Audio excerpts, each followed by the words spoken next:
Welcome back, everybody, on this Sunday morning, November 3rd, 2019 here in Melbourne, ISKCON. Now we're going to start the abhidheya lessons. Lesson 4, his mission's roots. In the sambandha lessons, we deepened our understanding of Srila Prabhupada's relationship with us as our Founder-Acharya.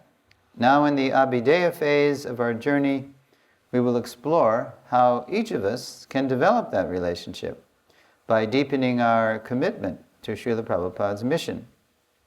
In this lesson, we'll trace his mission's origin and development in India before it manifested in the West. So there's a famous picture. Srila Prabhupada honoring Prasad in his rooms at the Radha Damodar temple in Vrindavan. Prabhupada had a front row view of Srila Rupa Goswami's samadhi. He drew inspiration from Sri Rupa. This was in October 1972. Srila Prabhupada is in Vrindavan lecturing on the nectar of devotion for many weeks, and Her Grace Jamuna Devi Dasi was serving Prabhupada lunch every day. And one day she said to her friend Vishaka, please come at lunchtime to Prabhupada's rooms and bring your camera. So Vishaka did, and Vishaka is a world-class photographer. So Jamuna had Prabhupada pose there. He's actually just about to take the first bite. And Vishaka, and that became this. 10 years before this photo was taken, Srila Prabhupada sat alone in his quarters, translating Srimad Bhagavatam and begging Srila Rupa Goswami for empowerment to execute Srila Bhaktisiddhanta's order to preach Krishna consciousness in the West. He had received the seed of that order during his first meeting with Srila Bhaktisiddhanta in 1922. So if you know the history, Prabhupada would tell us a lot of history about himself and his Guru Maharaj, especially on the occasion of Srila Bhaktisiddhanta's appearance and disappearance days. So we learned quite a bit about Prabhupada and his Guru Maharaj on those occasions. So as Prabhupada told us, he said, somehow or other, I was always the leader of my group of friends. He was naturally a natural leader. When they were children and when they were in school and in college, and even after college, Prabhupada was still the leader. So this painting, by the way, these pictures are done by the same BBT artists who did the pictures in those Bhagavatams in the 1970s and 80s. And so when Satsvarupa Maharaj was commissioned to write Prabhupada's authorized biography, then they just painted that. They painted pictures for that. So this is depicting Abhidheya Day and Prabhupada's friend who brought him there, Narendranath Mullik. So Prabhupada told us, when I was growing up, my father, he would feed so many so-called sadhus, but they weren't really sadhus because they were just had, Babaji or sannyas, vesh. They'd come in, they wouldn't give any spiritual knowledge, they just come to eat. Prabhupada said they were very good at begging chapatis. And they'd go outside and many of them would just light up a bidi or just take off their sannyas cloth. They were basically begging. But Gormohan Dey was so generous, he would feed them anyway. But Prabhupada, growing up in that house, got a real bad impression of sadhus because Prabhupada saw that 99% of them were just counterfeit. They weren't the real thing. So when Narendranath Mullik said, Abba, you must come with me and meet this sadhu. We've all met him. You're the only one in our group who hasn't met him. And we want your opinion. We think he's wonderful, but we're withholding our judgment until you give your opinion. Because Prabhupada said somehow I was always the leader of my group. So they did that summer of 1922, they went on top of the roof. Um, Anyway, I'm just wondering if it was the summer, because I see Srila Bhaktisiddhanta is depicted with a wrap there. But anyway, so please read something about this first meeting. Let's see. Okay, go ahead. While the two young men were still raising and preparing to set, the foreign preliminary formalities of conversation had begun. Srila Bhaktisiddhanta immediately said to them, "You educated young men, why don't you preach Lord Chaitanya Mahaprabhu's message throughout the world, whole world?" Yeah, and so they were, because there was a custom, of course, to bow down to a sadhu, and even before they'd gotten up, Srila Bhaktisiddhanta is saying this, because he was saying it to all people who looked educated. Why don't you preach Mahaprabhu's message throughout the whole world? Because that's what he wants. He's trying to recruit men for his mission. So, but Prabhupada told us, I was following Gandhi. I was Gandhi's devotee. So Prabhupada, because number one, he had a bad experience with so-called sadhus, and number two, he was following Gandhi. So Prabhupada told us, I challenged Srila Bhaktisiddhanta. So raise your hand and tell us what the challenge was. Anybody know how Prabhupada challenged? Okay, we have a taker here. You got the mic? I think his challenge was that for the message of Lord Chaitanya Mahaprabhu, doesn't India have to be free of the Western? Very good. We are a captive nation. No one listens to somebody who's a captive of somebody else. First we have to get independence, and then people will listen to us. And then can you tell us what Srila Bhaktisiddhanta said in reply? He said that Krishna consciousness is so important that it cannot wait for us. Yes. Krishna consciousness is too important to wait for a change in politics. It's the urgent need of every living being. So Prabhupada was struck with wonder. He never heard that, because Prabhupada was always just nationalism, kick out the British. Prabhupada had boycotted. He was wearing Gandhi, khadi like Gandhi, and he was homespun cloth, and he had refused his diploma, his British diploma. But he was employed because a family friend, Dr. Bose, Kartik Chandra Bose, saw that, and he was the family doctor, and he saw that Abai was very bright, so he hired him. He hired him for his pharmaceutical business. So, let's see. Okay, why don't you read that? Srila Prabhupada, I was from a Vaishnava family, so I could appreciate what he was preaching. Of course, he was speaking to everyone, but he found something in me. I was so much struck with wonder. I could understand. Here is the proper person who can give a real religious idea. Yeah, and Prabhupada told us, so I accepted him as my spiritual master immediately. Not officially, but in my heart. And I mentioned this before, that's the real initiation, when the change of heart takes place.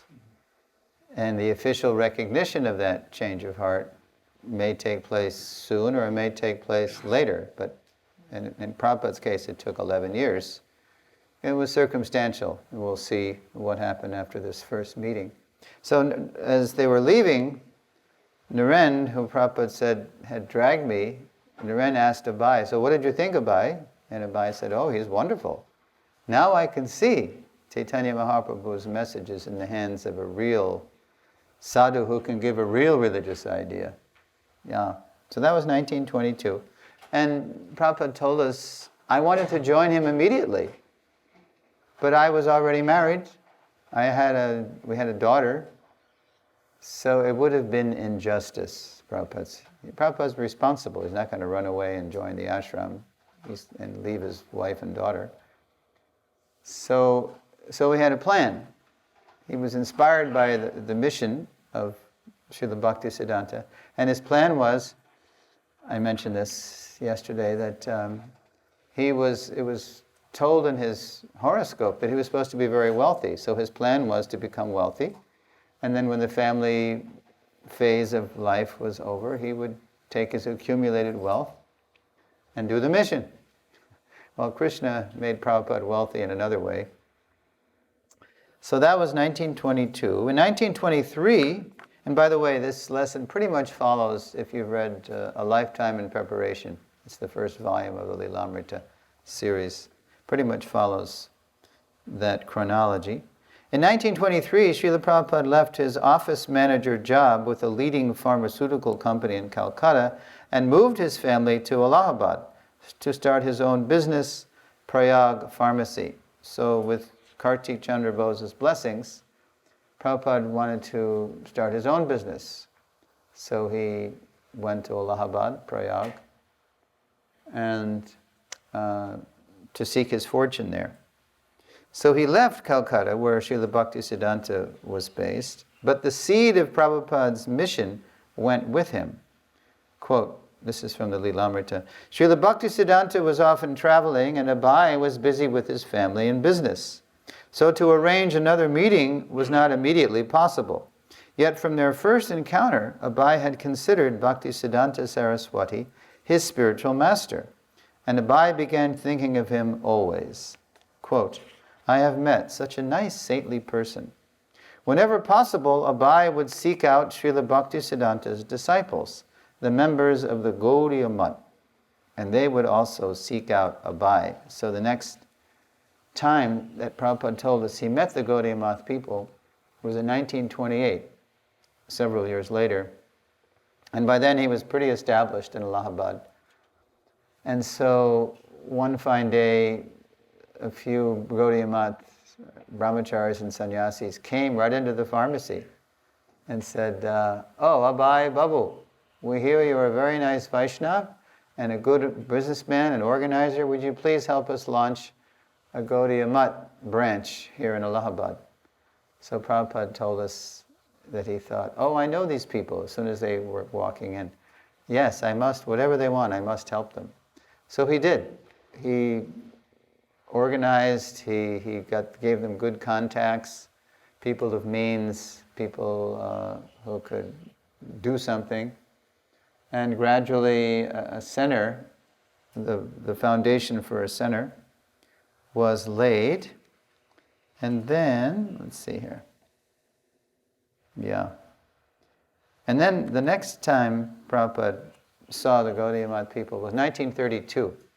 Now it's like 10 years now since Prabhupada has met Srila Bhaktisiddhanta, because Prabhupada is really trying to make it, really trying to become wealthy, so he's super busy with his business.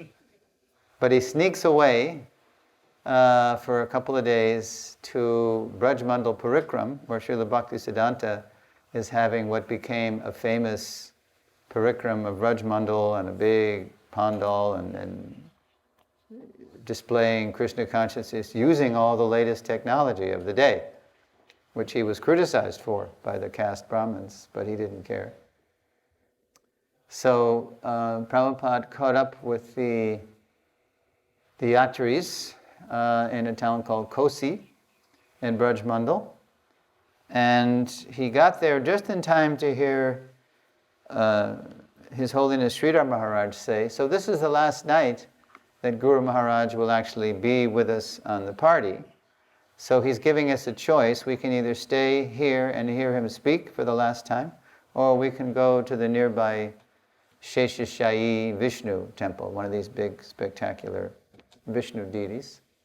So Prabhupada told us, he said, so I was thinking, what will I see at this Sheshashayi? Let me hear Guru Maharaj speak. That's really what he was hungry to hear Guru Maharaj speak. So Abai Babu was the only householder who stayed.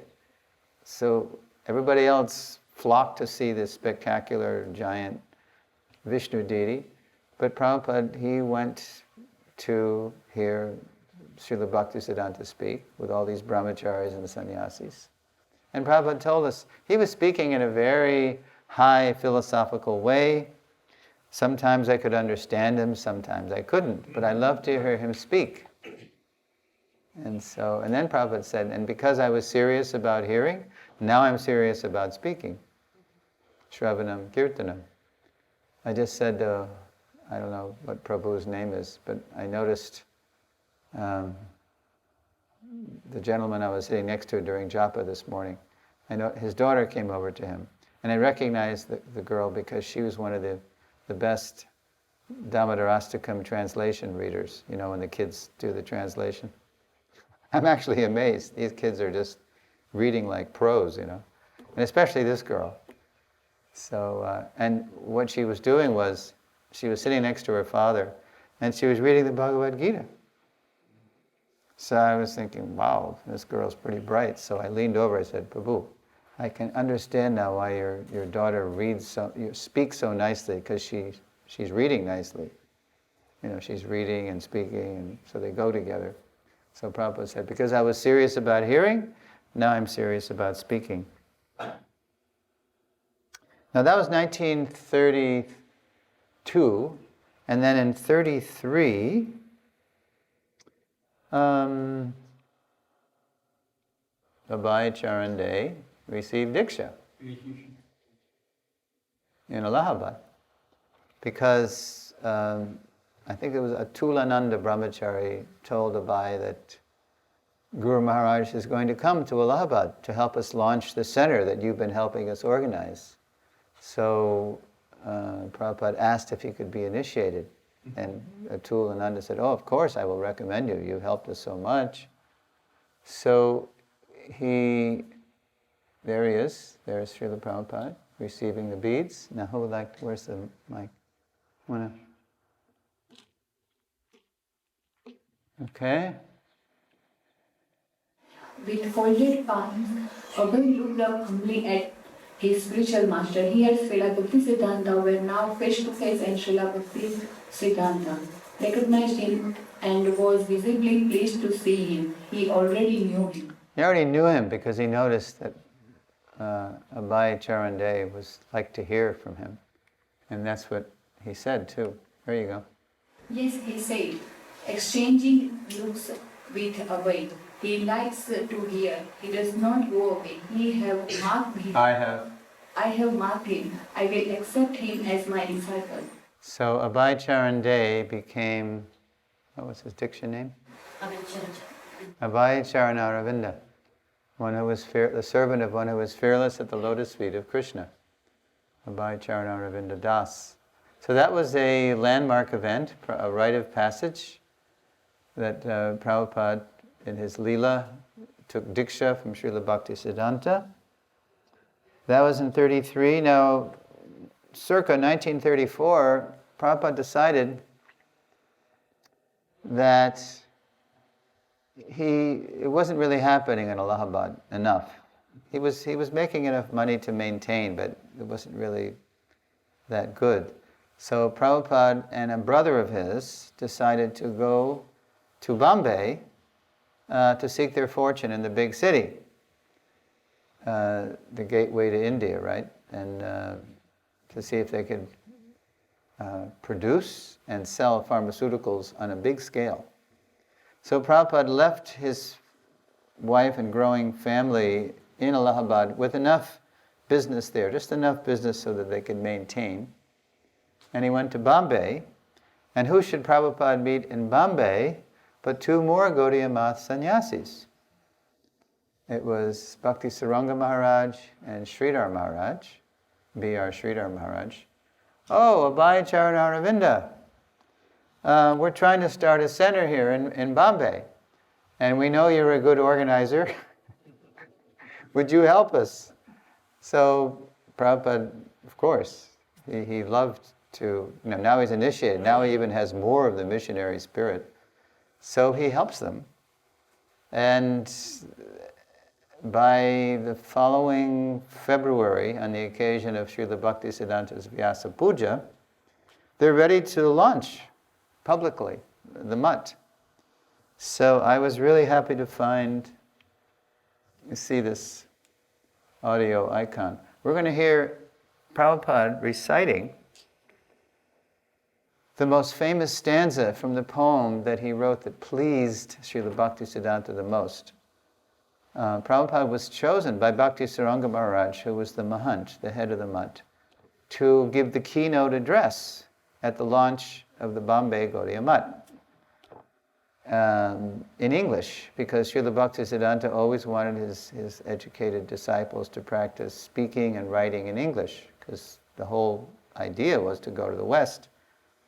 So Srila Prabhupada wrote and spoke a famous address, which used to appear in every BBT Vyasa Puja book. It's called The Universal Teacher. Ladies and gentlemen, the spiritual master we've come to honor tonight is not the guru of some sectarian institution, rather he's the Jagat Guru. He's the guru of all of us. And Prabhupada goes on to glorify Srila Bhaktisiddhanta.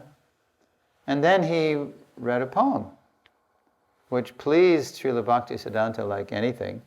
So let's hear Prabhupada recite the famous stanza from the poem that pleased his Guru Maharaj the most. It's all ready, huh? We hope. Absolutely sentient thou hast proved. Impersonal calamity thou hast moved.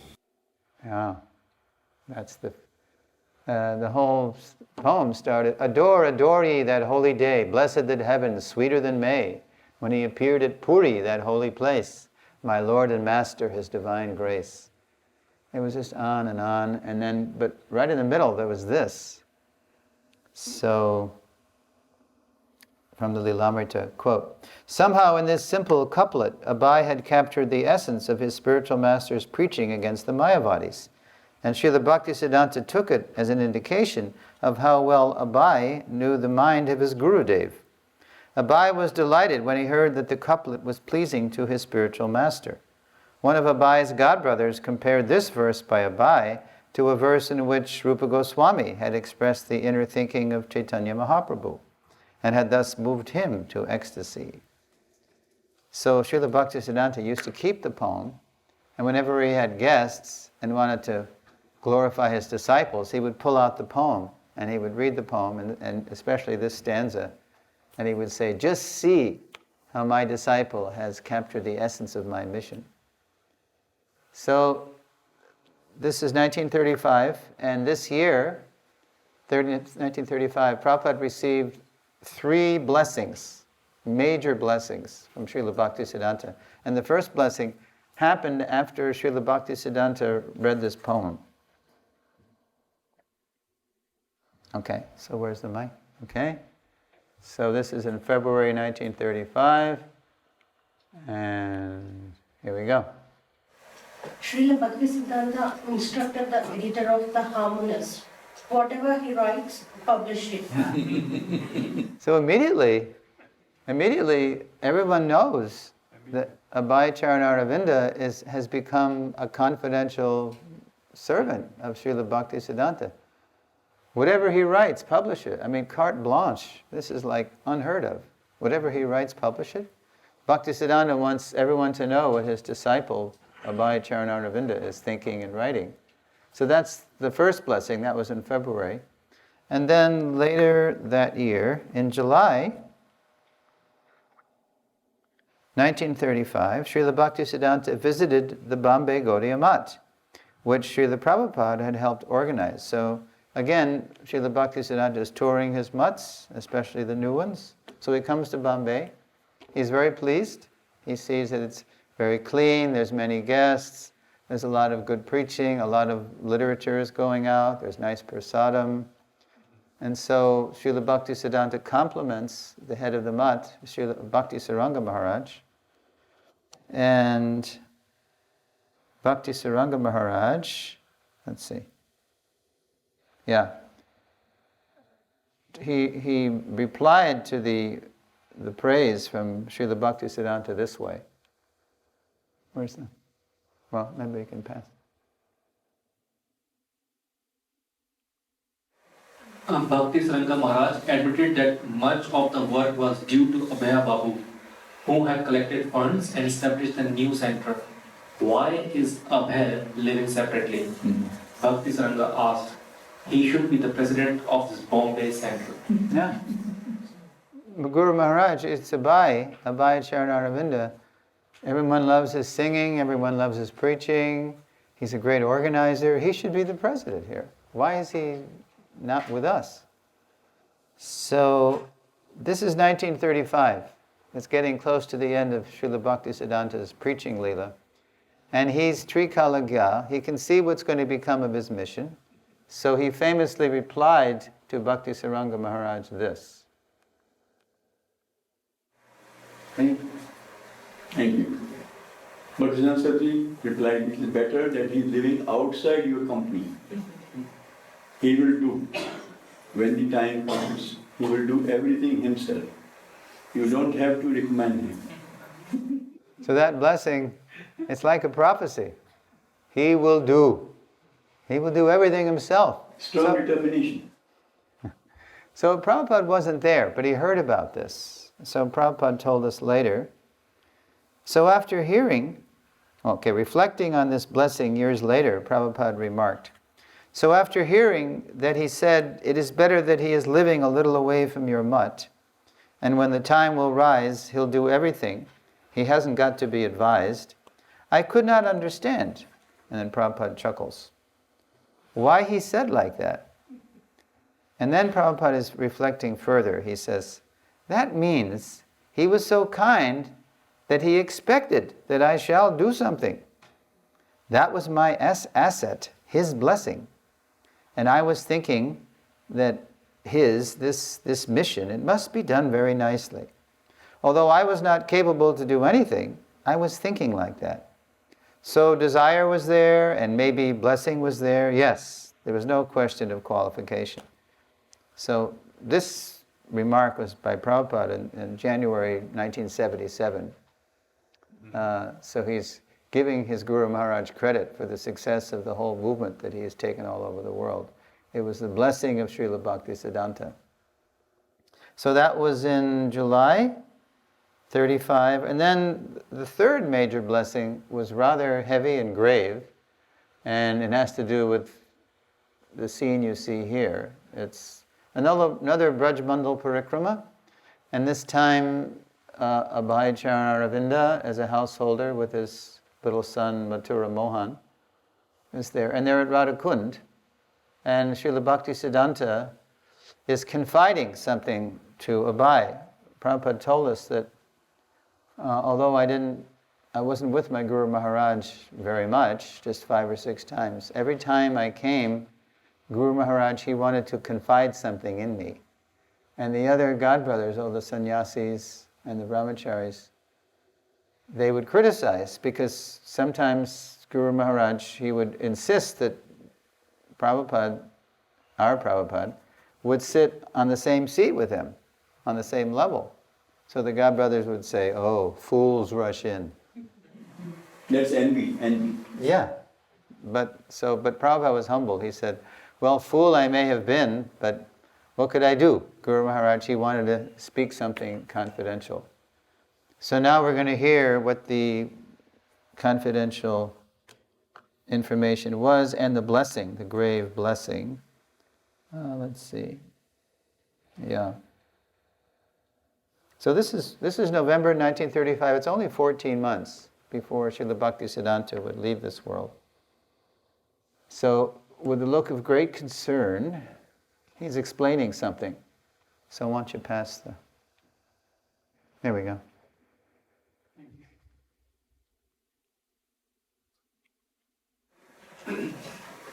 Deeply concerned, Srila Bhaktisiddhanta said to Abhay, Agun Jwalve. there will be fire. One day there would be fire in Calcutta Kodia Mutt. And that fire of the party interests would spread and destroy.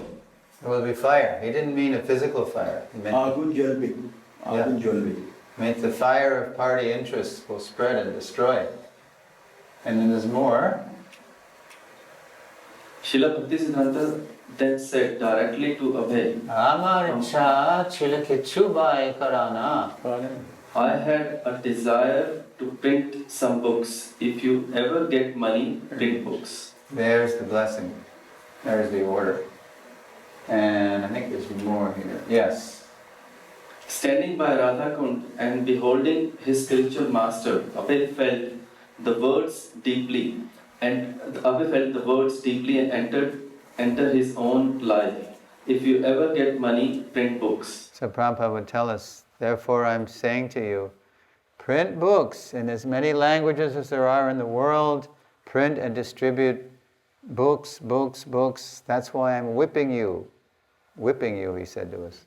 Distribute book, distribute book, distribute book. And this is the seed of the order in that walk by Radha Kund. Blessed by his Guru Maharaj, the Founder-Acharya of the Gaudiya Math, Prabhupada's desire to better serve his master's mission later moved him to write a letter to Srila Bhaktisiddhanta. So this is November 35. About a year later, Prabhupada said in December 36, I was in Bombay, still trying to make it big, pharmaceuticals, and he's feeling inadequate. He wants to do more. I mean, he's already helped launch 2 mutts in Allahabad and Bombay. He's already pleased his Guru Maharaj like anything with his speaking and writing. But he's so serious and sincere that he writes his spiritual master a letter. Where's the... Okay. So Prabhupada didn't tell us much about what he wrote. He said he wrote it sometime early December. He told us more about the reply, but here's what Prabhupada wrote. I am a householder. Sometimes I give monetary help. While I cannot give you direct service, is there any particular service I can do? So he's already doing a lot. I'm a householder. He's putting himself in a lower position. Is there any particular service I can do? So he's wanting some specific direct order. And so here's what Prabhupada told us. Here's some excerpts from the reply that Prabhupada received. He said he got it around 13th December, something like that. Srila Bhaktisiddhanta Saraswati Thakur replied, I am fully confident that you can explain in English our thoughts and arguments to the people. This will do much good to yourself as well as your audience. I have every hope that you can turn yourself into a very good English preacher if you serve the mission to inculcate the novel impression of Lord Chaitanya's teachings in the people. Abhay at once recognized this to be the same instruction he had received at their first meeting in 1922. He took it as a confirmation. There was now no doubt as to the purpose of his life. Mm-hmm. Srila Bhaktisiddhanta was telling everyone, I want you all to go to the West, work cooperatively, spread Krishna consciousness in English, which is the rising star of languages. It's becoming the dominant world language.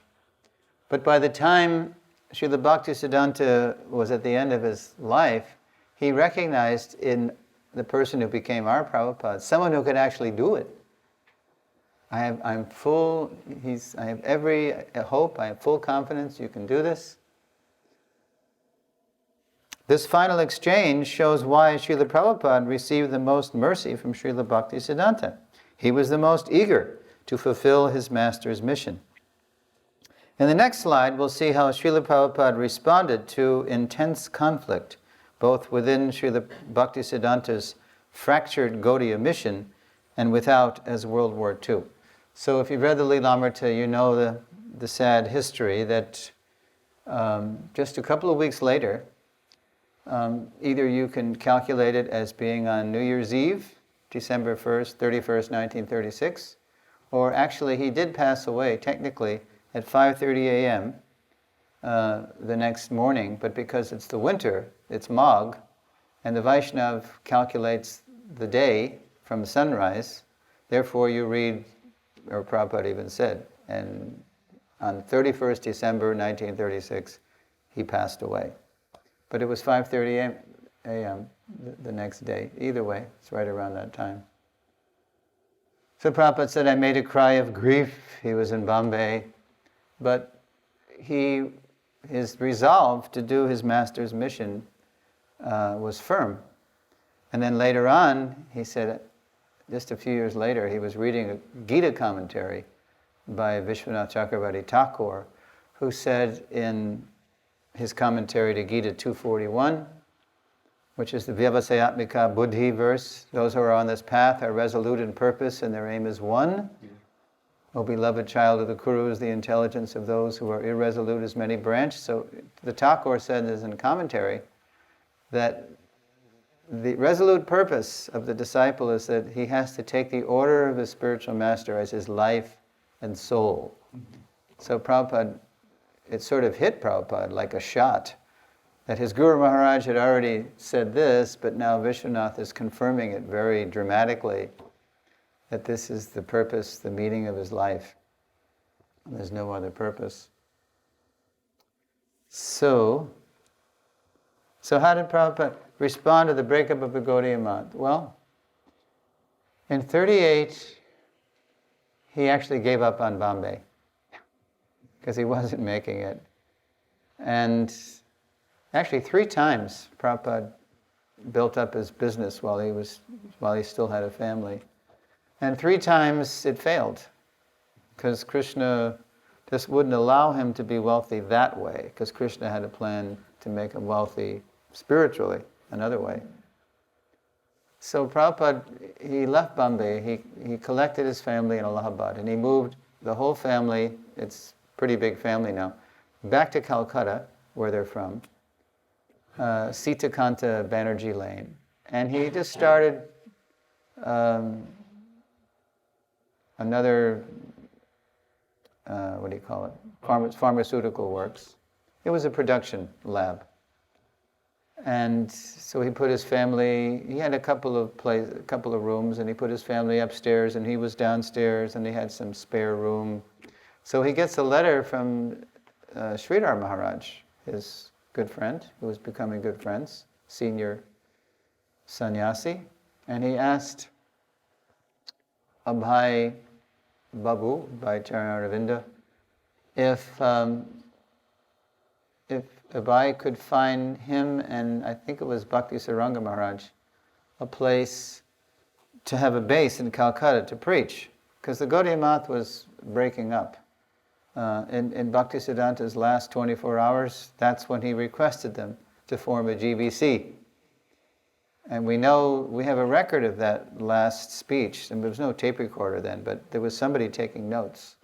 So we actually have a record of Srila Bhaktisiddhanta's final request, his farewell address. Work conjointly, form a governing body. But even before Srila Bhaktisiddhanta passed away, there were different camps, and they were preparing to take over, right? To replace the Founder-Acharya. You don't replace the Founder-Acharya. You cooperate to serve his mission. And you had, per the vision of Bhaktivinoda and Bhaktisiddhanta, you have a form of governing body to supervise the whole thing. But they didn't get it because they were too personally ambitious. And these different camps began to fight in the courts who owned the assets of the Gaudiya mission. The buildings, the printing presses. And it became so scandalous that even one camp, to cover court costs, sold the main printing press. So it was a power struggle. So that's why Bhaktisiddhanta had said, it's better he's living a little away from you. Because Prabhupada didn't get involved in all that, as Prabhupada told us, because none of those camps were authorized. Prabhupada never appointed a successor, that's not the idea. He wanted them to work cooperatively with the governing body, etc., like we have in ISKCON. So the whole thing fragmented. That glorious Gaudiya mission that went from 1918 to 1936 in a unified way, it fragmented. So when Prabhupada got that letter from Sridhar Maharaj, Prabhupada said, oh yes, come, I have an extra room here, you can stay there and just maybe give a little something to cover utilities. I won't charge any rent. and we can have Bhagavat Katha. Association. Yeah, right, sadhu sangha. So Prabhupada, when we interviewed Sridhar Maharaj for the biography, for the Lilamrita, for about this period, he said, I noticed when I moved to Calcutta that Swami Maharaj, as he would call our Prabhupada later, he wasn't interested really in the business that he was doing. He was interested in the Bhagavatam. And then in 1939, Prabhupada started writing his own Gita commentary, Introduction to Gita Upanishad. And he showed the manuscript to Bhakti Saranga and Sridhar Maharaj. And they were so impressed with the writing that they told Abhay Charana, it's time that we honored you with a title. So they gave him the title Bhaktivedanta. That's where that comes from. Sridhar Maharaj and Bhakti Saranga. So Prabhupada graciously accepted it and he went on writing. And the Gaudiya Math was further fragmenting. And then the whole world was fighting because in 1939 Hitler rolled into Poland and the whole World War II came and America was dragged into it when the Japanese bombed Pearl Harbor, Hawaii. So Prabhupada's response to war and conflict, both within the Gaudiya mission and without, as World War II, was he started a magazine. And there's the same masthead that we know, roughly the same design. And in here is Srila Bhakti Siddhanta. And this is not the first issue, this is much later, October 58. It wasn't later till he got this banner masthead. But in the beginning, the first BTGs, if you've ever seen, were just sheets and just printing. There was no graphic or anything. It was 1944, he said. 44. On the occasion of Srila Bhakti Siddhanta's Vyasa Puja Day, he celebrated the launch with Sridhar Maharaj and Bhakti Saranga Maharaj. Where's the mic? Okay, here we go. In 1944, while working and living with his family in Calcutta, Srila Prabhupada started back Government magazine in English. Launched near the end of World War II, Srila Prabhupada's BTG offered the war-weary world spiritual solutions to material problems. Because there's no material solution to material problems, in case you haven't noticed. But there are, because the root of our problem is spiritual. We have this problem with Krishna. After the war, with India's independence from Britain imminent, Prabhupada thought of engaging India's hero, Mahatma Gandhi, in Srila Bhakti Siddhanta's mission. So, yeah, the British knew, as I mentioned before, Subhash Bose was organizing that Indian National Army, and he even, through an underground, I mean, metaphorically speaking, underground connection, he had an audience with Hitler. He got to see Hitler. And he made a deal with Hitler, Bose.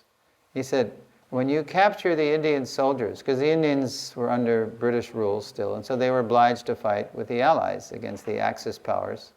When you capture the Indian soldiers, don't kill them or imprison them, just send them to me, and we're going to fight the British from India. Because he teamed up with Japan to fight against the British. So when the British saw that they were losing India and their Sikhs and Gurkhas, you know, the big Kshatriyas who were managing their empire, big powerful fighters, the British knew it's all over. So they began to negotiate, you know, how they're going to withdraw, and their parting shot, of course, was partition, dividing India into Pakistan and East Pakistan, and the whole thing. So, so Prabhupada, he thought, well, okay, we're getting Swaraj, and everyone loves Gandhi. They think it's really all because of Gandhi. And Prabhupada knew better. Prabhupada said, no, it was because of Subhash Bose. It wasn't because of Gandhi. But the world loved Gandhi because of his non-violent, non-cooperation movement. So And Prabhupada had also, Gandhi had been Prabhupada's boyhood hero, right? So Prabhupada decided that he would write a letter. And later on, this is in the 70s now, I'm going to read you a little. In 1976, on the occasion of New York ISKCON's first Ratha Yatra, New York was the first ISKCON center, but it wasn't until 1966, it wasn't until 76 that they had a Ratha Yatra. And Prabhupada, when he was there, he was interviewed by Trans India magazine. So there was enough Indians in America by that time that they had their own magazine. So Prabhupada is telling the Indian interviewer in New York, he's saying, yes, I wanted to start this movement from India. I even requested Mahatma Gandhi that Mahatma Ji, you have got some respect all over the world, and you are known as a great student of Bhagavad Gita. Now you have got your Swaraj. The Britishers have gone away. Let us preach Bhagavad Gita. And then Prabhupada told the interviewer, my letter might have reached him or not reached him, but then he was killed. Right? But that Hindu extremist, Natharam Godse. 30th January. Yes, 1948, because Godse thought that Gandhi was being too soft on the Muslims, too cozy, because Gandhi wanted peace, between Muslims and Hindu. He wanted peace for the whole world. So, but before Gandhi was assassinated, 30th Jan 48, Prabhupada, some months earlier, on 13th July 47, just before India officially got their freedom at midnight, Prabhupada wrote this to Gandhi. My dear Mahatma Ji, please accept my humble namaskar. I am your unknown friend. Where did Prabhupada get that? That Beautiful. I am your unknown friend. But that's an echo from Shastra. Anybody know? You're coming up to it. You're studying 425, chapter 4, text 25, the characteristics, canto 4, chapter 25, the characteristics of King Puranjan. Yeah. So when you get to the end of that, then you're going to hear another allegory, because Puranjan still doesn't get it. So Narada Muni has to tell him another allegory about Queen Vaidarbhi and King Malayadwaja. Right. So there's a character in there, Avigyata. He's a Brahmin, but he's actually the super soul. So the spiritual master, being the representative of the super soul, is the unknown friend. He's right inside our heart. He's closer to us than our heartbeat, our breath, but we don't know him because we're covered. So anyway, Prabhupada says to Gandhi, I am your unknown friend. You should therefore take a note of warning from your insignificant friend like me, that unless you retire timely from politics and engage yourself 100% in the preaching work of Bhagavad Gita, which is the real function of the Mahatmas. Prabhupada's kind of being heavy there with him. You shall have to meet with such inglorious deaths as Mussolini, Hitler, Tojo. He starts mentioning all these World War II bad guys. I would only request you to retire from politics at least for a month only, and let us have a discussion on Bhagavad Gita. I am sure thereby that you shall get a new light from the result of such discussions, not only for your benefit, but for the benefit of the world at large, as I know that you are sincere, honest, and moralist. So that was 13 July 47. It was just, 6 months later, Gandhi was shot. But even in death, Prabhupada was trying to engage Gandhi's name to help launch a spiritual revolution. Because Gandhi, in his own way, was trying to transform human society into something kinder and more local and sustainable, with the spinning his own cloth. And so that's the Gandhi that Prabhupada liked.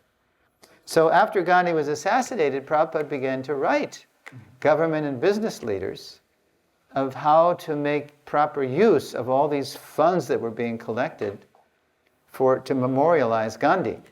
So Prabhupada says this. He says, let's see. So Prabhupada had a plan, he had a scheme that he was presenting to these people.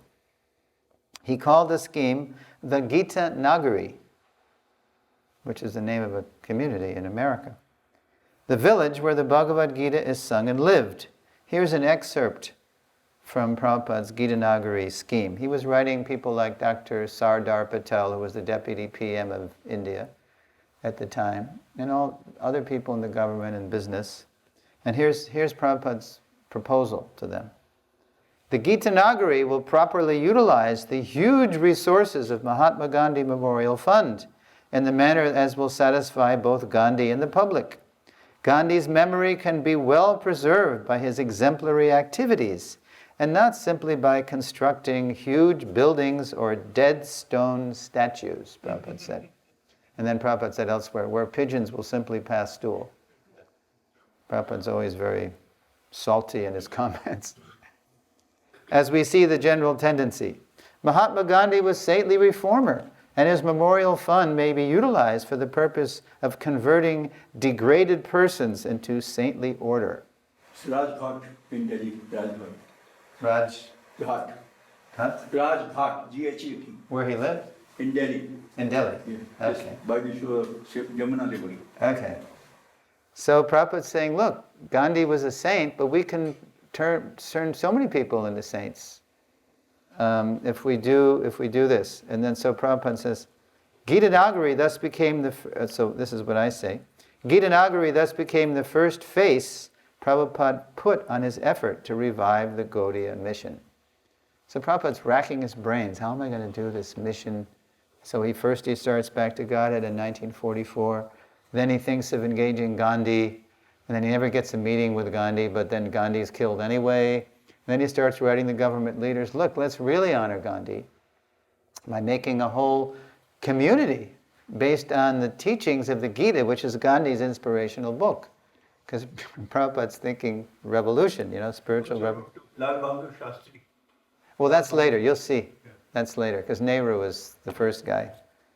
When India's leaders ignored Prabhupada's proposals to fund a spiritual community based on Gandhi's inspirational scripture, Bhagavad Gita, Prabhupada decided to restart Back to Godhead. So Prabhupada he was having trouble publishing it during the war because India was rationing paper and they wouldn't let him continue. Prabhupada finally convinced him to let him come out with another issue. But then Prabhupada hit on this idea of engaging Gandhi, so that was his focus.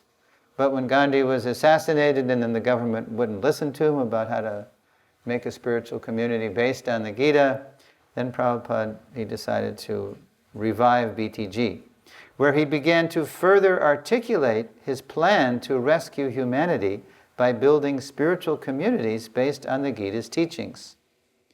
In the next lesson, we'll take a closer look at Srila Prabhupada's Gita Nagari plan, how he used Gandhi's name to promote it, and how he applied its phases years later in ISKCON.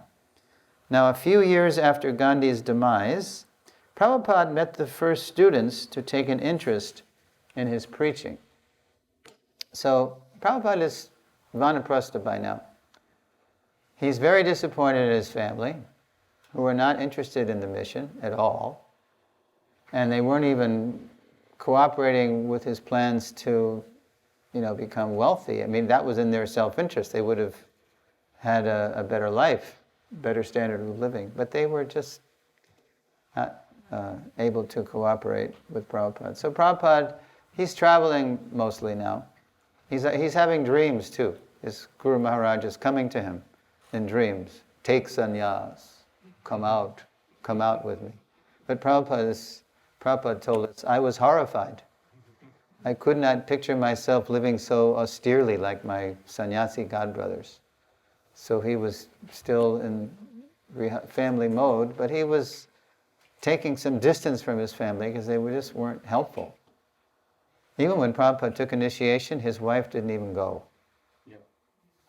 A brother and sister of Prabhupada's went, but Radharani Day just stayed sipping British tea. She was addicted to British tea. And she just stayed in a back room, She didn't want anything to do with it. She said, I want tea rather than you.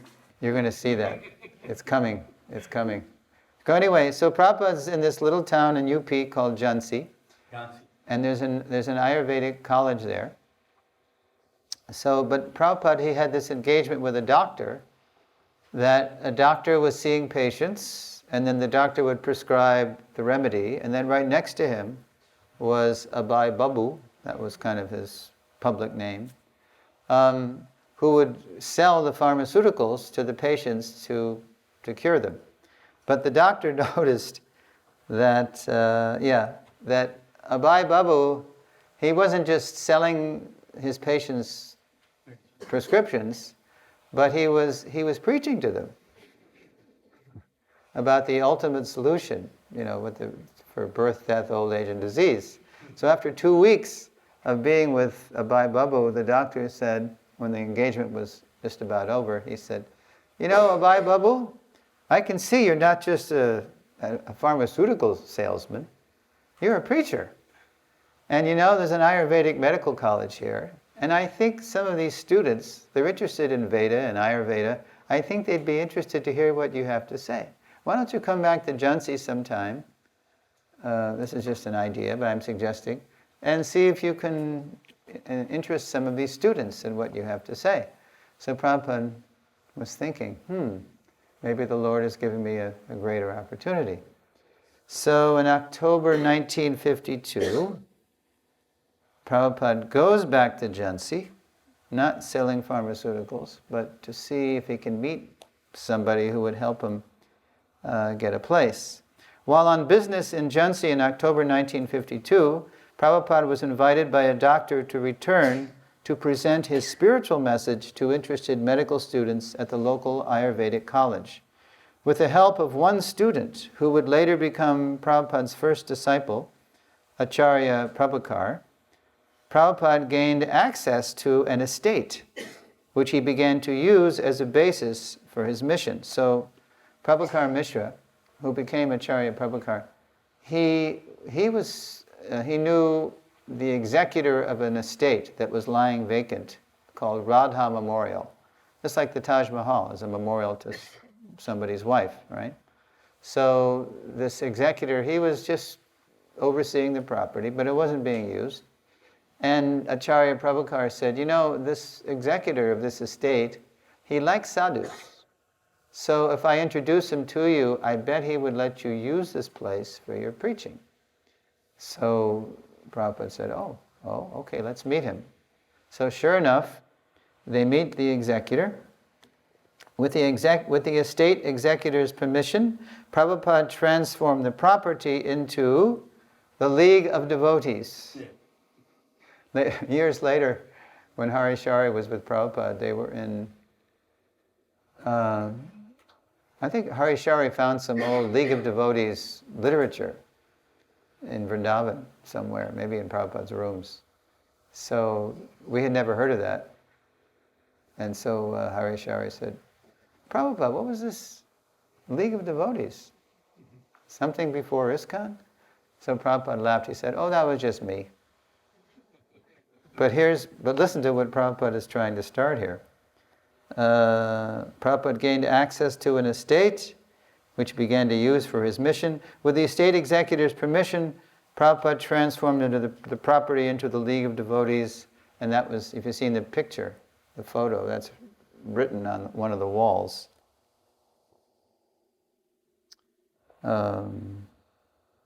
League of Devotees, and canvassed for his mission among the student community. So Prabhupada took an ad out in the local newspaper. And it says, quote, wanted, candidates from any nationality to qualify themselves as real Brahmins for preaching the teachings of Bhagavad Gita for all practical purposes throughout the whole world. Prabhupada said, my disease is that I can never think small. So there he is. He's a vanaprastha just trying to make ends meet for his family. And he's thinking he's putting an ad for, starting a mission all over the world. But listen to this. This is even more amazing. He says, deserving candidates will be provided with free boarding and lodging. He didn't have any. He was staying in this Radha Memorial place, and because the executor had made a kind of a hint, a suggestion that nobody's interested in this place. Maybe I could just deed it to you. Incentive. Yeah, he liked Prabhupada. But, okay.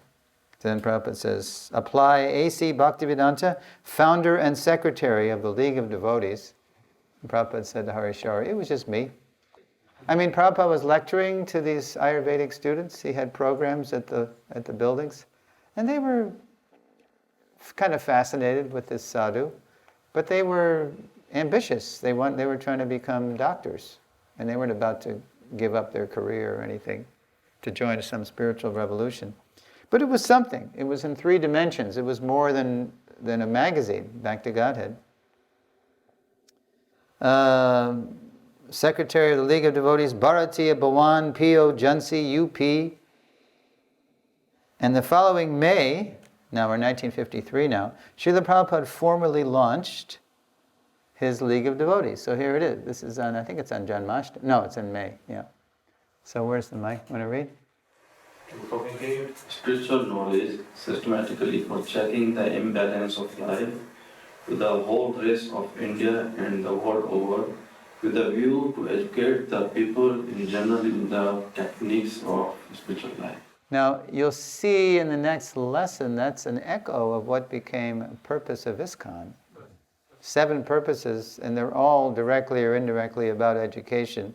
So that's what's going on here, to propagate spiritual knowledge. Our ISKCON Sangha is an educational entity, ultimately. On May 16th, 1953, Abai held a grand opening celebration for the League of Devotees with continuous readings, kirtan, and prasadam distribution from early morning until night. The buildings were decorated with leaves, flowers, and many earth and water pots. In the evening, when attendance was the greatest, Abai lectured from the 9th chapter of Bhagavad Gita on Raja Guhya Yoga. We know it as the most confidential knowledge in English. Prabhakar Mishra conducted a fire sacrifice and several brahmanas chanted mantras from Brahma Samhita. Guests received a 16-page prospectus, which is like an invitation to invest in the League. Prabhupada's very bold. No one knows what he's doing, what he's up to, but he's inviting the prominent men of the community to invest in the League. Determined. Containing Abai's essay on the need for the League and an excerpt from the charter explaining its goals. It was signed Om Tat Sat, Abhoy Charanaravindo Bhaktivedanta, founder and secretary. Yeah. Now, that was in May 53, and then the intrigue starts. An intrigue. The League's land and buildings, originally a gift promise, turned into a purchase offer. Here's what happened. It's ironic too. One of Prabhupada's listeners at the League of Devotees was a lady who also was part of another group called the Mahila Samhita Sangha, which was founded by Lilavati Munshi, the governor's wife, the governor of UP. And her crusade was to improve the lot of ladies in India, which is still an issue to this day. Abuse of women and all this stuff. So she heard from this lady who was listening, Lilavati Munshi heard from this lady who was listening to Prabhupada, that this sadhu who's using these buildings, he doesn't own them. He's just there, by the grace of the executor. I think these would be very nice buildings for a Jhansi chapter of the Mahila Samhita Sangha.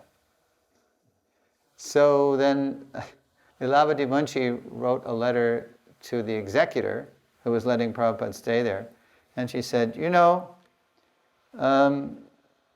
we need these buildings. And she's politically connected. She's the governor's wife, right? And if you don't let us use these buildings for our Mahila Samhita Sangha, it's going to be very hard for you to renew your business license. Because the guy was making his money, he had 2 movie theaters, 2 cinema houses in town in Jhansi. So the guy became afraid. Here's the governor's wife threatening his livelihood. Right? It's politics. And then she even wrote a letter to Prabhupada saying, oh, sadhuji, or whatever she said, you're trying to do this league of devotees, but nothing's really happening, and I have this very important cause, so please vacate and let us use the place. And Prabhupada said no. Prabhupada wasn't afraid of Lilavati Munshi, because he was thinking, this is the first opportunity I've had to preach. There's interested people here. So then what happened was, purchase offer. So then, because the executor was so afraid he was going to not be able to renew his business license, he just told Prabhupada, I really, Bhaktivedanta Prabhu, I would really love to give you these buildings, but I have to sell them. And he just quoted some astronomical price that he knew this sadhu could never pay.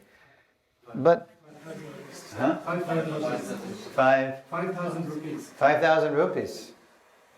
Yeah, okay. Is that in the Lilamrita? Okay, I'll have to check that out. Because Prabhupada did raise that sum later to fix up the rooms at Radha Damodar so we could live. I'm getting ahead of myself, but... Okay, so... let's see here. So, Prabhupada wasn't sure what to do. So he did a very exemplary thing. He got a hold of his godbrother Bhakti Pragyan Keshav Maharaj, who later became his sannyas guru. And he said, Maharaj, would you please come to Jhansi and survey the scene and give me your frank opinion about, should I... Because people were telling Prabhupada that you can fight this. India has a long tradition of favoring sadhus, and you were here first, and you don't need to surrender to this governor's wife. So Prabhupada wasn't sure. First come, first serve.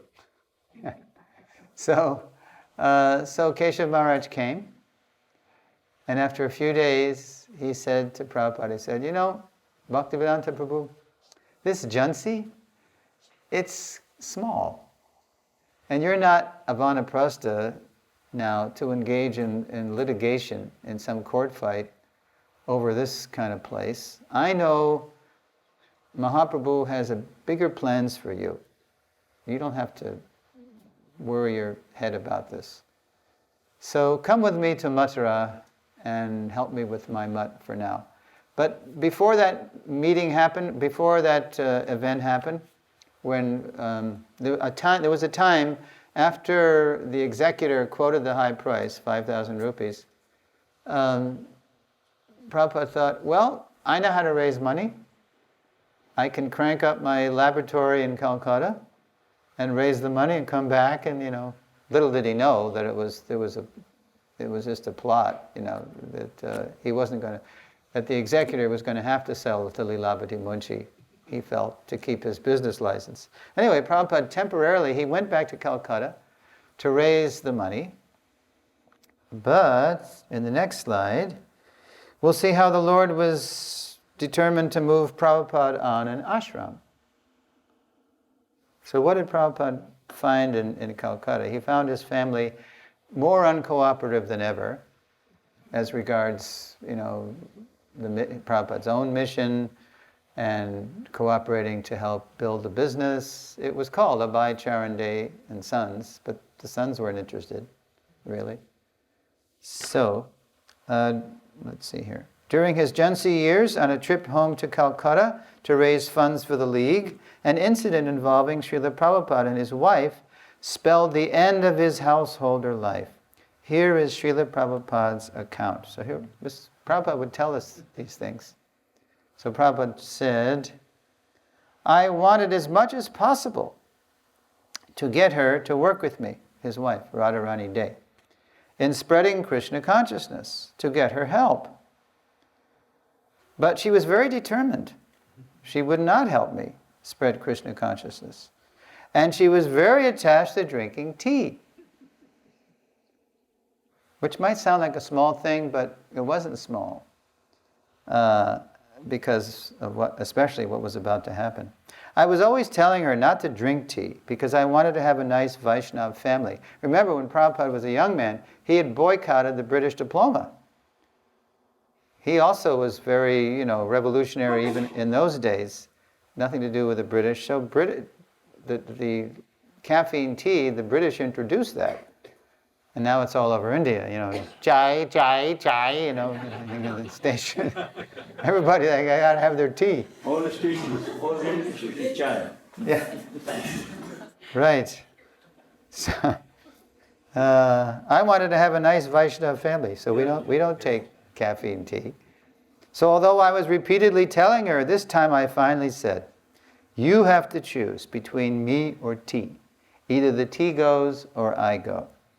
So she replied, give up tea drinking or give up my husband?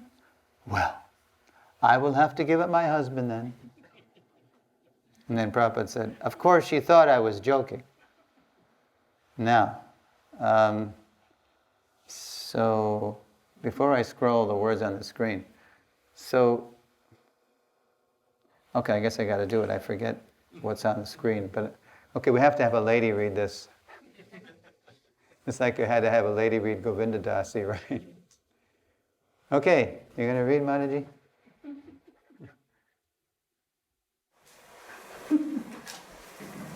Yeah. When I was asked, his wife took his worshipable Bhagavatam to the market and traded it for tea skills. At first, he felt depressed, but then a wave of absolute revolution passed over him. His family life was finished. Well, as you know, in those days you could go to the market and put something on a scale and you can get what you want for an equal weight. Now, a book is a heavy thing. But did she really have to choose Prabhupada's Bhagavatam? I mean, that was a statement. She wanted nothing to do with his mission. Prabhupada told us later, my wife is a nice, pious lady, but she didn't want anything to do with the mission. She just wanted to lead a nice, quiet life, So, there she is, tea or me. And so Prabhupada, she takes his Bhagavatam, his sacred Bhagavatam, to the market.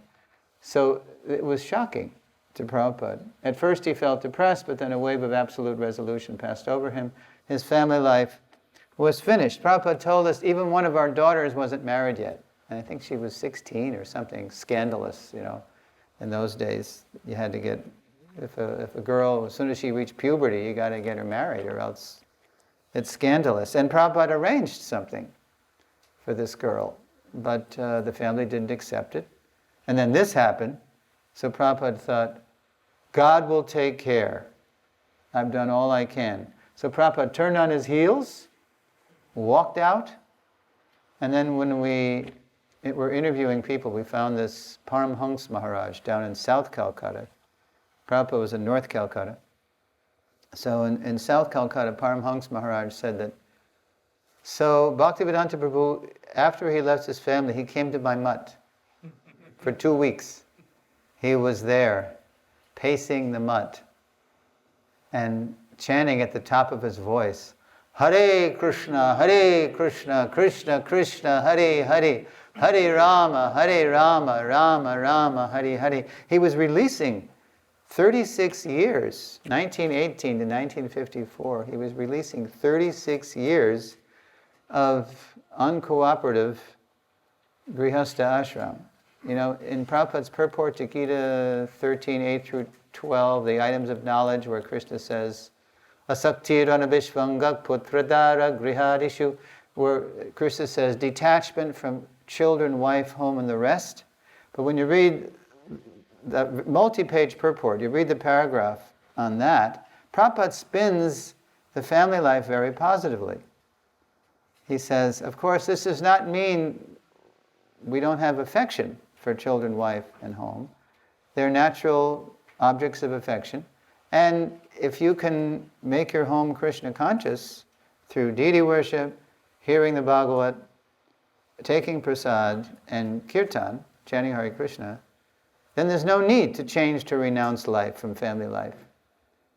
He spins it very positively. But then he says, but if they're not favorable, if they become, an impediment to your progressive spiritual life, if it's not really an ashram anymore, it's just a den of snakes, frankly, then they must be abandoned.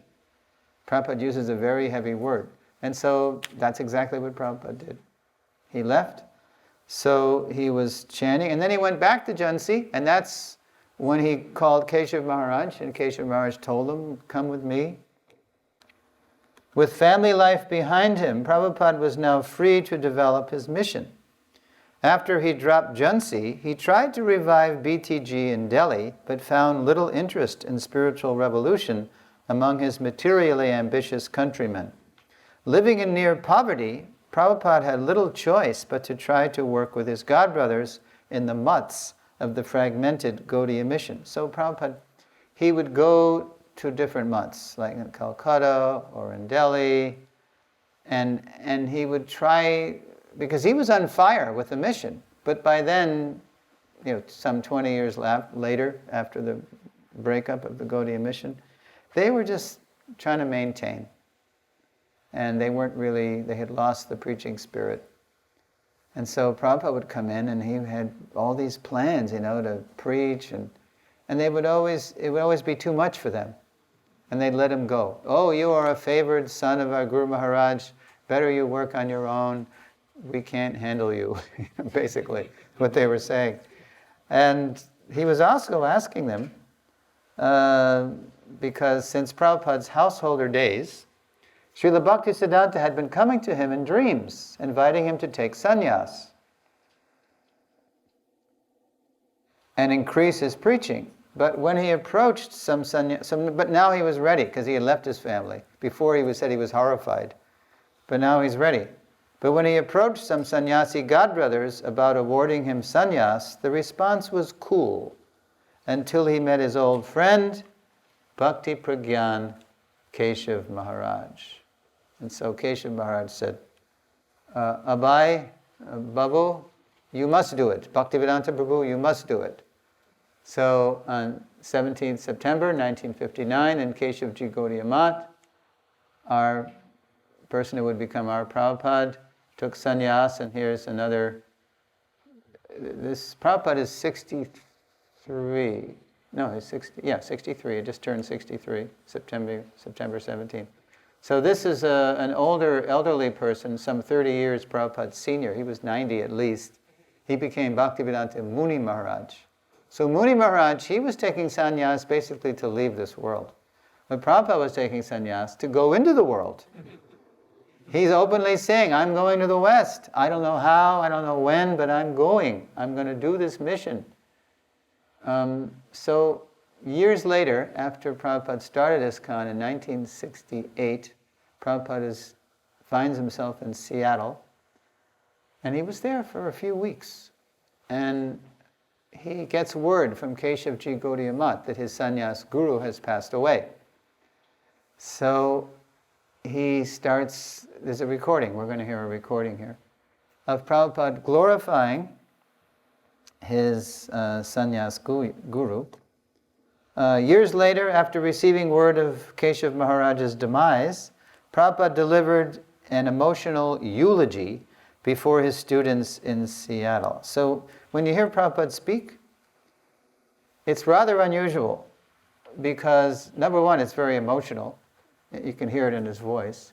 And number two, a couple of things Prabhupada says about Keshav Maharaj and his Guru Maharaj and about preaching in general, they're very different from what Prabhupada usually says. So see if you can pick out, you're going to see the words, what the unusual things are. All right, here we go. It's a little muffled, but you'll read the words. I was sitting alone in Vrindavan, writing my god brother. He insisted me, Bhaktivedanta Prabhu. Not he insisted me, practically my spiritual master insisted me through him that you accept. Because without accepting this renounced order of life, nobody can become a preacher. So unwillingly I accept. Now this is a great example of how when we read something that Prabhupada has written or hear something that he says, we have to understand context or we'll be completely mystified. So what's unusual here about what Prabhupada's saying? Can you raise your hand if you can name one thing. Yes, Prabhu? Without accepting the renounced order, nobody can become a priest. Yeah, that's not our philosophy, that's not our emphasis. Anybody in any order of life, brahmachari, grihastha, vanaprastha, sannyas, or any varna, brahman, kshatriya, can preach. And anything else? Unwillingly. Unwillingly. He was already asking people, will you give me sannyas? But he wanted to glorify his Guru Maharaj. My spiritual insisted me through him. Because that's the Vaishnava, that's a pure Vaishnava. USA, in USA, Seattle.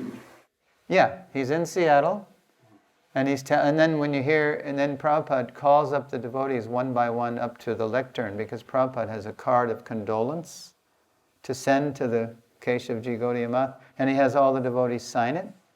And then you hear at the end, you hear Prabhupada's, because Prabhupada has a very large signature, and he never lifted his hand from the, yeah, it's continuous. Usually like when I sign my name, I'll say Richard Hall or Suresvara Das. But Prabhupada always had one continuous, very kind of loopy signature. Yes, A.C. Bhaktivedanta Swami. So, he wanted to glorify his Guru Maharaj.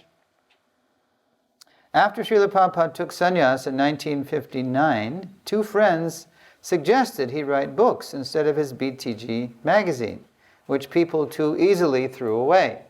So an army captain friend of his and a librarian friend of his, they both said, you're doing BTG, but people easily throw away magazines. They don't so easily throw away books. Why don't you write books? And then Srila Prabhupada took it that his spiritual master was speaking through them.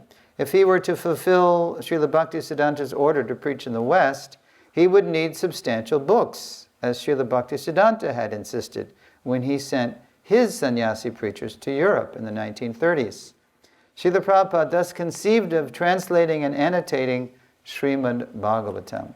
But the first book Prabhupada actually published, he serialized in Back to Godhead first as, what was the book, Raise your hand if you know. Take an educated guess. Is it like self-realization? No, that's something we did at the BBT. Science of Self-Realization is a compilation of articles that Prabhupada wrote for our Western, BTG, excuse me. No, it was Easy Journey to Other Planets. Prabhupada started writing it, and the occasion for that book was that some Russian scientists had supposedly discovered antimatter. Right? Everybody's listening to the Russian scientists, because in 1957 they put up Sputnik, the first artificial satellite, and then it began the so-called space race. Journey to spiritual. Journey to spiritual. Easy Journey to Other Planets. That was the first book I read, actually. And Prabhupada's just using the occasion of the Russians saying they've discovered antimatter to discover, or to preach what antimatter really was. It was spirit. And the antimaterial particle was the phrase Prabhupada used in the book to describe the soul. And the antimaterial world was the spiritual sky. It was very expert using scientific jargon to preach Krishna consciousness. And then Prabhupada started writing Bhagavatam in Delhi, and then he'd go up to Vrindavan for inspiration. And then on one of his visits to Vrindavan, at the invitation of Gaurachand Goswami, who was the head of Radha Damodar temple at the time, Prabhupada moved from Delhi to Vrindavan's Radha Damodar temple, because Gaurachand Goswami said, look, there's a few vacant rooms here, and they're in disrepair, but if you can raise some funds and fix them up, you can live in them. And you can just pay a little nominal, 5 rupees or something a month. Or, yeah. So Prabhupada raised 5,000 rupees. What the executor was asking. But he was determined for his mission. And he got some donations.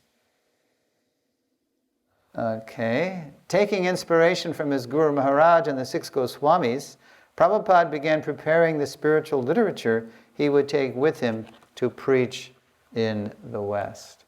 So between 1962 and 1964, Prabhupada published those Indian kind of brick-colored Bhagavatams you see up in Prabhupada's quarters. They're kind of orange-red, orange-brown books.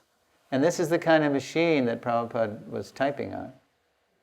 It wasn't of course it was pre-computer, but it was one of these, you had to mash the keys, right? No question of going touch typing or anything. So Prabhupada's working on that kind of machine, first in Delhi and then in Vrindavan, and then finally and then right in the preface to the Bhagavatam, or maybe it's a preface. Prabhupada he's making an appeal to the reader, the Western reader, to overlook his Indian English. Right? Because Prabhupada knows he doesn't speak the King's English, although he's very poetic, but it's just not, as they say, the King's English. This is Prabhupada's appeal. Our capacity of presenting the matter in adequate language, especially a foreign language, will certainly fail, and There may be. So many literary disturbances in spite of our honest attempt to present it in the proper way.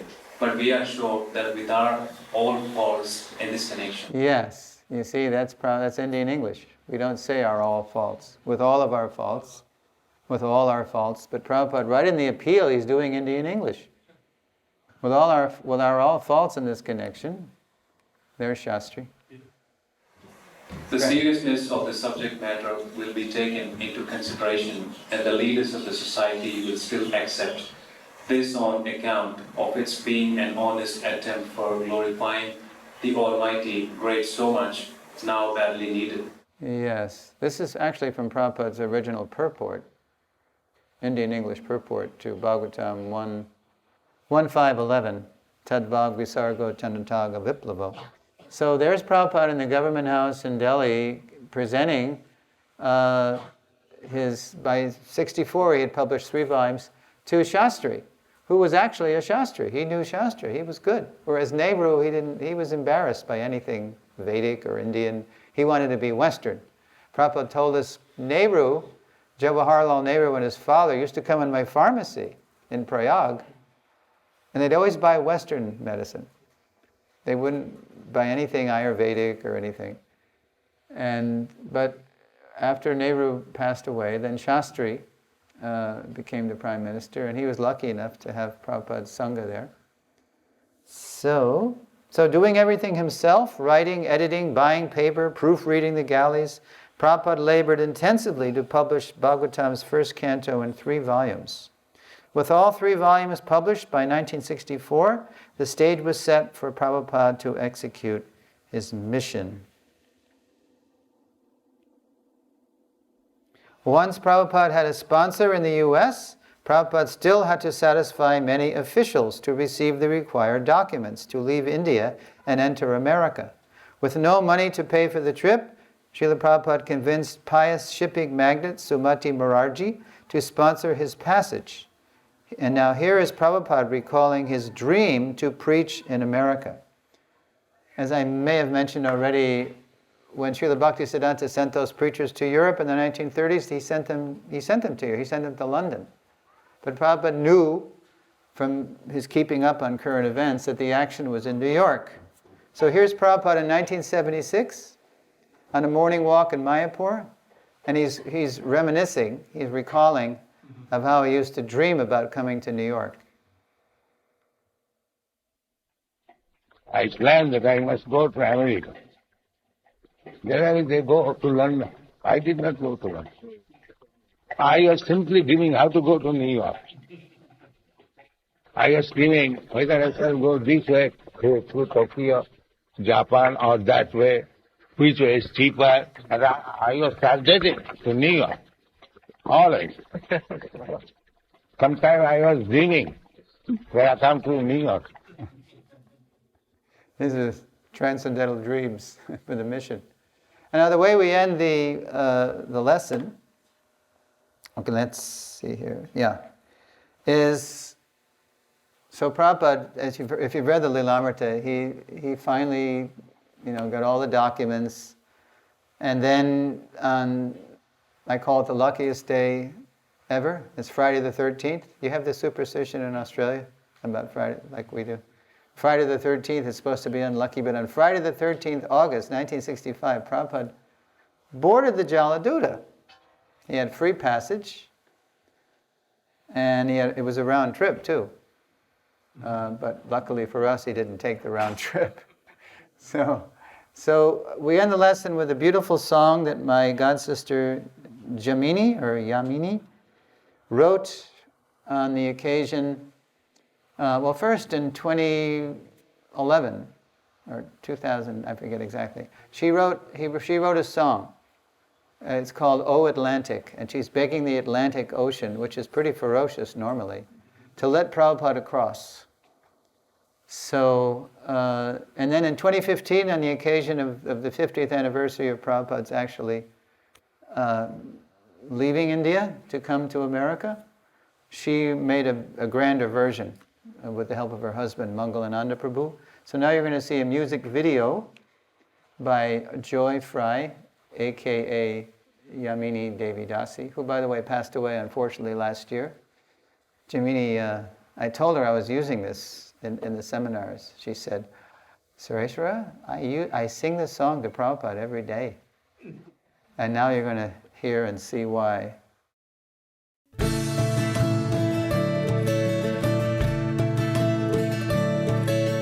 Prabhupada boarded the Jaladuta today. He's heading to the west without delay. His books are in their trunks just like gold. He carries a message true and bold. His teacher wanted Prabhupada to go to the places where people did not know that the God we all pray to is the same.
So it was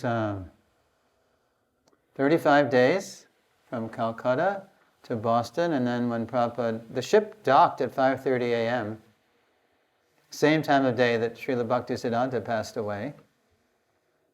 And then Prabhupada got off with the captain, and they walked around a little bit because the captain had some shopping to do. He wanted to show Prabhupada Boston. And then while on the ship, when Prabhupada got back on the ship, he wrote a poem, which we're going to start the next lesson by examining. Markine Bhagavat Dharma, Teaching Krishna Consciousness in America. And then the next day the ship went down to New York on September 18th, when Prabhupada got off. Okay, so by the end of the lesson, students will be able to identify the seeding and sprouting of Prabhupada's mission's creeper, recount 3 major blessings Prabhupada received from Srila Bhaktisiddhanta in 1935, recount early manifestations of Prabhupada's mission in the 1940s, 50s, and 60s, and we should be able to describe Prabhupada's sea voyage to the West. Yeah, those heart attacks came in the Red Sea. Massive hurt. 2 massive. 2. The third one came in 1967. And then when the ship came out of Gibraltar from the Mediterranean, then all of a sudden the Atlantic became like a lake. And Captain Arun Pandya said, "Oh, Swamiji, we've never seen the Atlantic like this. Can you come back with us?" Usually the Atlantic is full of, storms and it's very ferocious, but Prabhupada had already sustained those 2 heart attacks. So as Jamini sang, but Krishna will know just what to do, becoming a special rowing crew. So it was like rowing on a lake. Atlantic became very calm and peaceful. So, and then Prabhupada only had 40 rupees, which he couldn't even use in America. They weren't changing rupees. To this day, they don't change rupees in America, except at certain banks, but not back then. So Prabhupada sold his first set of Bhagavatams to the captain and his wife. They paid $20, I believe, for the 3 volumes. It's like a donation. So in terms of those learning outcomes, if you have any questions, comments, reflections. Hare Krishna, Prabhu. Hare Krishna. We read in Leela Amrit a lot about Prabhupada's father giving him teaching and giving him the spiritual knowledge, calling sadhus at home and asking sadhus to bless him. But we haven't read anything about Prabhupada doing the same for his children. So could that be the reason of his family non-cooperation, because he was moving all around India like Allahabad, Ranchi, Bombay, but not giving much time to his family, to his children, and imparting that spiritual knowledge into them? Okay, it sounds like the question is that why they weren't so interested in him, because he wasn't so interested in them? Prabhupada, because his family was not very congenial or cooperative, that's mainly all Prabhupada would say about his family, especially his dear wife, Radharani Dey. Now, Harishari Prabhu has an interesting theory. Harishari being the best diarist, of the servants. Srila Kirti, he was, by Harishari's own account, was the best servant because he was so good at doing all the different services. Massaging, but not. He was a good cook. Harishari couldn't cook, and that by his own account, couldn't cook. But Srila Kirti was very agile and versatile, and he never argued. Prabhupada even told Srila Kirti, "You're no fun. You don't fight back." Because Prabhupada, he would chastise, correct, discipline the servants for their own purification. But Srila Kirti just took it. And then Prabhupada one day jokingly said, "You're no fun, you don't fight back." So anyway, Harishari's theory, his opinion, is that Prabhupada's family just weren't interested in what Prabhupada was doing. because Harishari thinks it's Krishna's arrangement that if they actually were really good devotees, but say there was some material desires mixed in, that when Prabhupada passed away, they might have wanted to claim ISKCON as theirs. And that even happened later on. If you know anything about what M.M. Day did, you know. So, but that's often the case with family members in the history of Vaishnavas. Sometimes Prabhupada would say that, you know, you become a Vaishnava and then people become your enemy because they have their plans for you and you don't cooperate with their plans. So Prabhupada, 3 times, there was a fire, there was a theft, and the last time it was his own family's incompetence. Prabhupada had a great opportunity to get this building dirt cheap in Kanpur. And so to help him prepare that building for a lab, Prabhupada asked the family back in Calcutta to release Gauranga Prabhu. He was the family's best servant. And Prabhupada knew that Gauranga Prabhu would really be able to help him whip that building into shape, into being a good manufacturing place. But the family wouldn't let him go. They just, because he was good, so the family wanted to keep him, right? But this was an opportunity, even materially speaking, the family could have been living at a better living standard if they cooperated with Papa to build a big business. Yeah. But they were so ignorant, myopic, nearsighted, materially attached.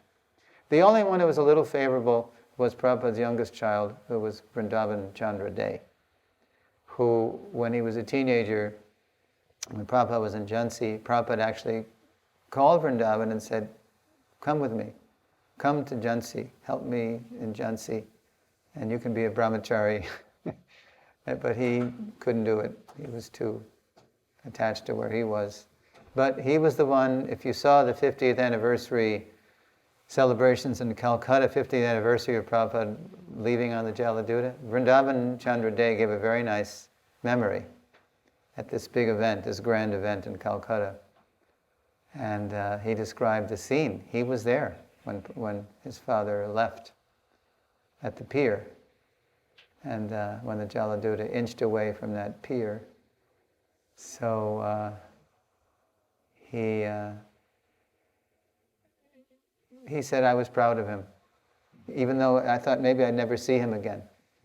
I was proud of him, that he was finally doing the mission that he was always talking about. You know, at the ripe old age of, 68 going on 69. By Indian, running 69, running 70 per calculation. So, he was, and he would come and visit Mayapur. I saw him in Mayapur. He passed away recently. You saw that? Yeah, he passed away, I think it was maybe last year or this year or something. Yeah, he was a little favorable. But Hari Shawi says, can you imagine if they were all good devotees and they might have claimed ISKCON's assets as their own? That's just Hari Shawi's kind of opinion.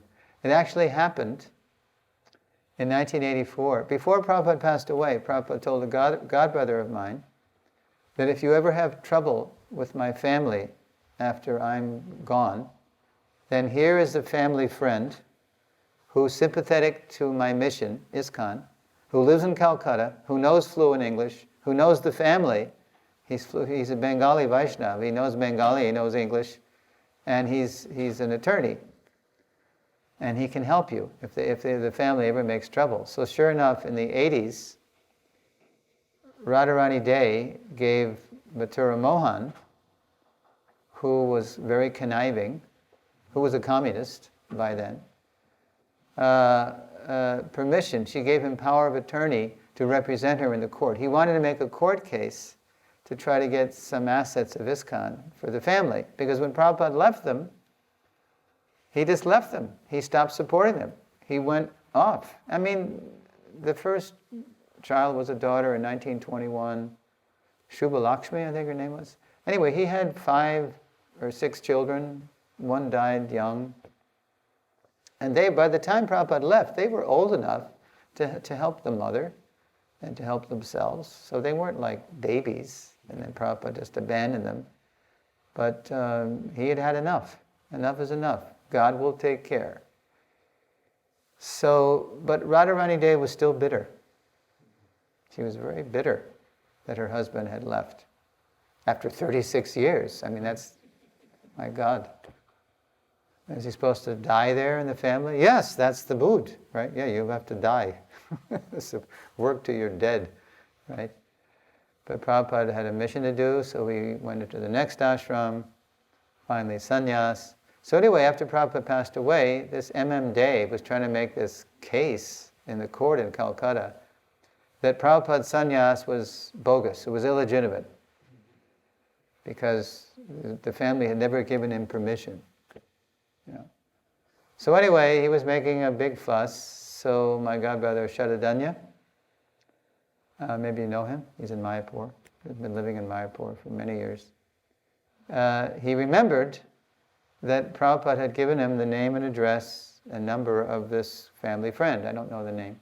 So he went to Calcutta and found him, and told him that Prabhupada's former wife was allowing this M.M. Day to make this big stink in the courts about how, really the assets belong to the Days. So anyway, so the family friend said, and Radharani Devi was still alive. She has since passed on. And by the way, part of Prabhupada's will was he did make provisions by the time he left for his family members. Radharani was getting a stipend. Maybe not to the standard that she thought she deserved after all those years, but so this family friend took Shadadanya to where Radharani Devi was still living, and with the family friend interpreting, Shadadanya asked Prabhupada's former wife to rescind the power of attorney, to take it back, to not allow her son to say all these crazy things and lies about the sannyas being bogus and all that. And so after that was translated to Prabhupada's wife, then she just starts venting, 30, what was it, 80, so it was 30 years. Say it was the mid-80s, so mid-50s Prabhupada left. 30 years of bitterness for her husband walking out on the family. And Shadadanya was hearing what she was saying through the family friend and just patiently hearing her out. And then the way Shadadanya tells the story is, I could feel Prabhupada beginning to empower me how to reply to this. So then Shadadanya, he begins to enlighten Prabhupada's former wife about what her husband had done since he left the family. I guess they didn't even know, because they didn't want to know. Even though the movement was, say 18 years old by then. And so, yes, he left the family, Mataji, but he made the whole world his family, and he saved so many people like me. I was simply lost soul in America, and he came to America, and then he went all over the world 14 times in 12 years, and he saved so many people, brought them to Krishna. And while Shadadanya was speaking, he could see her heart changing. He could see her tearing up and she realized she didn't know really what her husband had done and who he really was. How he'd been empowered by Krishna to do all these amazing things. So finally, at the end of the hours-long talk, she agreed to take back the power, to rescind the power of attorney. So that was the end of it. And anyway, I think the judge in Calcutta had said, this is absurd. Everyone knows that, Bhaktivedanta Swami, he took sannyas on such and such a date. There was even a clipping in the Amrita Bazar Patrika, the newspaper, that it was completely legitimate, and et cetera, et cetera. So my godbrother Shadadanya Maharaj, or Shadadanya Prabhu, had the unique distinction of being the only person in ISKCON to preach to Prabhupada's wife.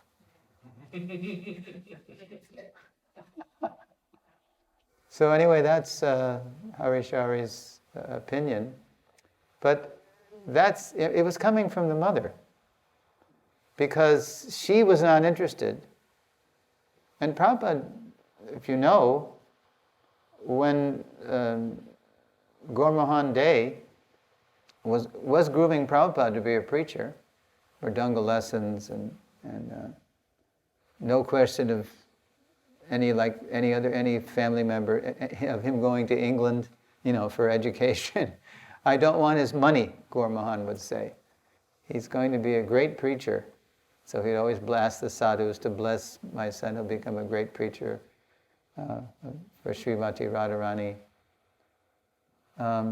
So I don't know if you know this story, but it's not in the Lilamrita. But when Achyutananda, formerly Swami, wrote his book, has anybody read, what's it called? Blazing Sadhus? Never trust a Swami who can't dance. That's... Blazing Sadhus is a parody of a famous movie in the 80s called Blazing Saddles. It was a Western with Paul Newman and Robert Redford. So anyway, Blazing Sadhus, never trust a Swami who can't dance. And blazing is a symptom of ecstasy in nectar devotion, Bhakti Rasamrita Sindhu. Some symptoms of ecstasy, they're sometimes called blazing. So he uses it as a pun. So Achyutananda Prabhu, and then Swami, and then Prabhu, he was alone with Prabhupada in 1967 in India.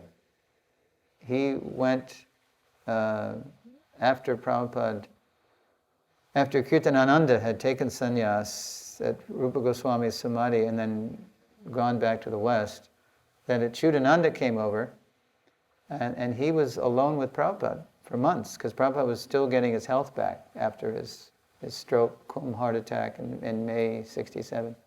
So Prabhupada was, he got a lot of association with Srila Prabhupada, and Prabhupada told him a lot of things. And one thing Prabhupada told him that was, when my father wanted me to marry this lady, Radharani, I didn't really like her. So Gaur Mahan said, well, this is actually very good. Because that means later on it'll be easier for you to detach from the family. But Prabhupada told Achyutananda, actually, I liked another lady. And so to make sure that Abhay did not marry this other lady that he liked, Gaur Mahan took Abhay with him to the house, the family, where this girl lived, that Abhay liked. And sure enough, when Gaur Mahan saw this girl, he saw that she was totally beautiful.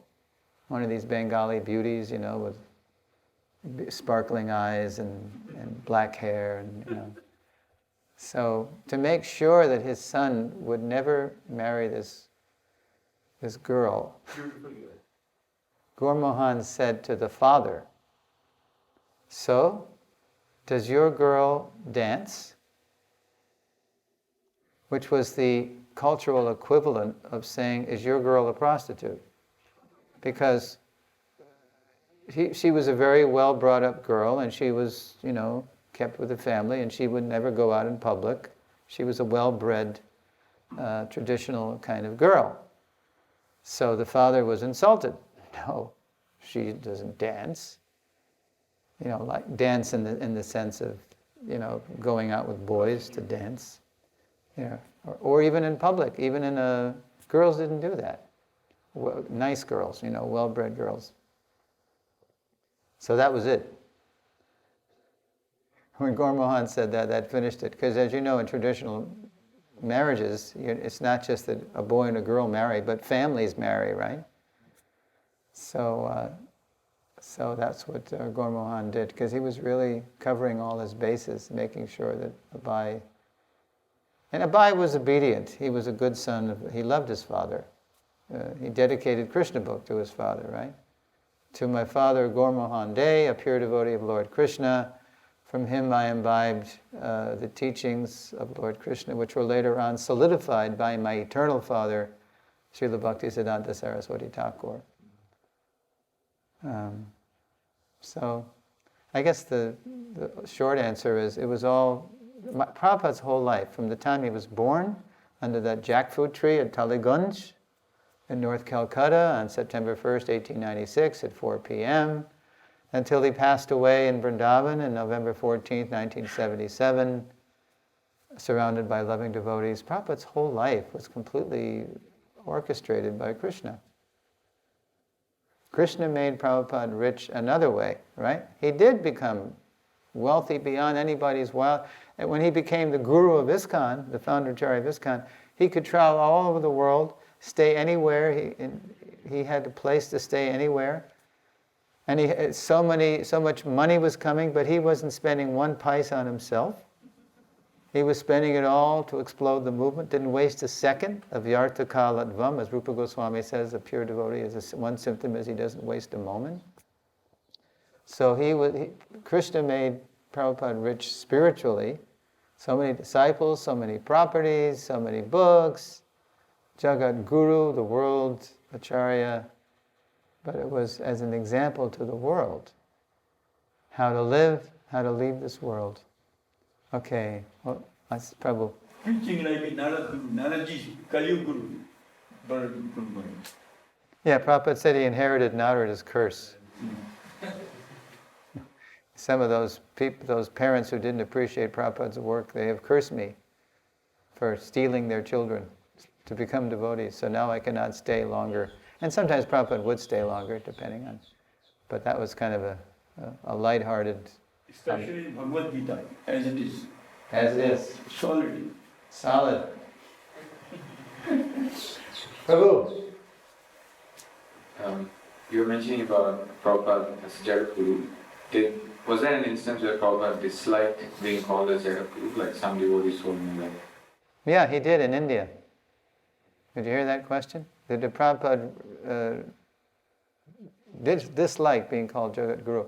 Because in India, Prabhupada would tell us, I know you're used to being cheated by your politicians and your entertainers and your movie stars and your athletes. They all come up short. They always disappoint us because they're fallible people and they make mistakes. But he said in India we have the added value of pretender gods. There's always a bogus incarnation coming along, a bogus avatar, So the phrase Jagat Guru very often is thrown around lightly. Someone claims to be a Jagat Guru. So I don't know if this ever happened in America, but I know in India, during Guru Puja, Prabhupada, sometimes he would stop it if they were going, Jai Jagat Guru Srila Prabhupada. And Prabhupada would stop. No, call me by the name that I gave you, Prabhupada.